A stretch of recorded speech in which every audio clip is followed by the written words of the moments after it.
Damien, brilliant. Thanks. Staying in that part of the world, here's Sam in West Sussex. Go ahead, Sam. Hi, George. Yeah, I love your show, mate. Thanks, man. I always listen whenever I can. I want to stay on the terrorism subject, actually. Yeah, welcome. I'm all for the 56 days, and personally, if it was up to me, I'd hold them indefinitely. Why would that be? Well, my belief is they don't take these people in for no reason. They've got their reason. Well, but they shot Jean-Charles de Menezes for no reason. Well, so you say. What do you mean, so I say? What reason did they have to shoot a Brazilian electrician 7 times in the head? Well, I don't know. They're not. They don't kill... Well, look, don't say that you don't know. You do know. The police have admitted that they shot the wrong man.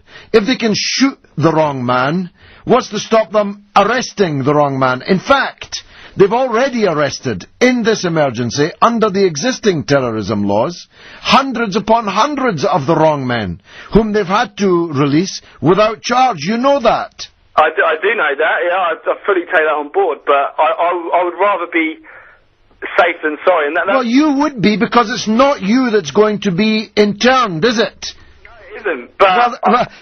So you don't care if other people are interned? If the police have their reasons, and they're not... But they had their reasons for shooting Jean-Charles. It just turned out that they were hopelessly, completely and utterly wrong. Can't you see the point I'm making? I understand the point you're making, but, I'm fed up of living in this fear, and every day we read the paper, terror alert this, terror alert that. Well, that's the point, Sam. You see, that's the point that Damien in Brighton was just making. That our politicians... At least the government politicians, not the Conservatives, not the Liberal Democrats, not others. Our politicians are deliberately generating an atmosphere of fear. Listen to this, Sam. The threat from the Irish Republican Army against Britain was much, much more serious than the threat of so-called Muslim terrorism. The IRA fired a rocket through the window at the British cabinet and had them all hiding under the table. The Grand Hotel in Brighton was blown up, and the Prime Minister was almost killed in her bed, and many of her colleagues were killed and hideously injured. Canary Wharf, the City of London, target after target after target was subject to the IRA's terrorist threat against us, and yet no one would have dreamt of introducing internment of Irish people or Catholic people on the mainland of the United Kingdom in those circumstances. We have a generation of politicians, Sam, that is deliberately hyping this matter for political purposes. Yeah, well, no, it's a fair point. You put your point across very well. I must admit, it was a bit before my time, so it's quite hard for me to relate to. Well, let me educate you further, and you're a man that's prepared to listen to reason. The case against internment is not just the injustice that it does to the person interned. It's that it's utterly counterproductive.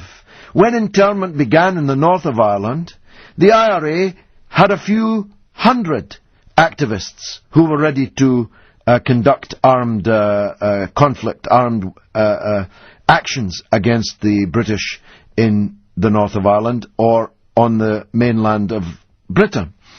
By the time the internment finished, the IRA had thousands, maybe tens of thousands of people. Internment is a recruiting sergeant for the kind of organisations that you're presumably worried about, Sam.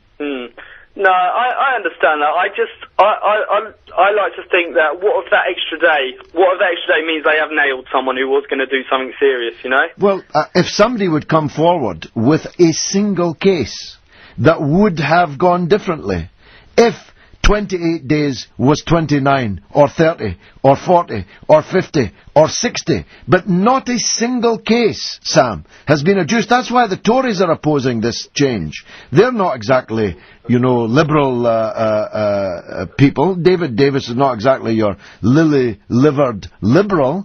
He's asking, give me a single case where this increase would have made a difference. And the government can't come up with one. And the government's own security supremo, the Admiral West, said on radio, on the Today programme this week, that there was no need to increase the 28 days. And he's the man in charge of security.